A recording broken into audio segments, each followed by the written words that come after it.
তাইরি হুজুর সারা জীবন সুদের ওয়াজ করে, কিন্তু তাইরি হুজুর নিজে সুদ খায়, এ নিয়ে কিছু বলেন? এরে ব্যাংকে তো টিয়া ব্যাংকে আইও তো রায়, আয় যে সরকারি হইসা টাকা ইয়ে তো ফতিতার কোটি আছে ট্যাক্সের, এত হালাল কে?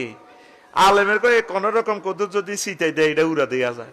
তাইরি ভাই স্বর্ণ 31 ভরি ওনার নামে, স্বর্ণ তো ভাবিয়ে পরে, ভাই কি স্বর্ণ পরে তাইরি ভাই? আমি চাই তাইরি ভাই পার্লামেন্ট সদস্য হোক, রাসূল সাল্লাল্লাহু আলাইহি সাল্লামের একজন আশেক পার্লামেন্টে যাবে, এটা তো সুন্দর।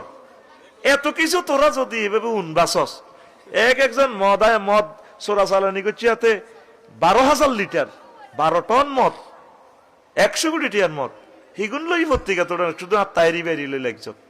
যে দলের আলেমে হোক, আল্লাহ দাঁড়ি টুপি দিয়ে নামাজ দিয়ে সংসদ ভরপুর করে দাও।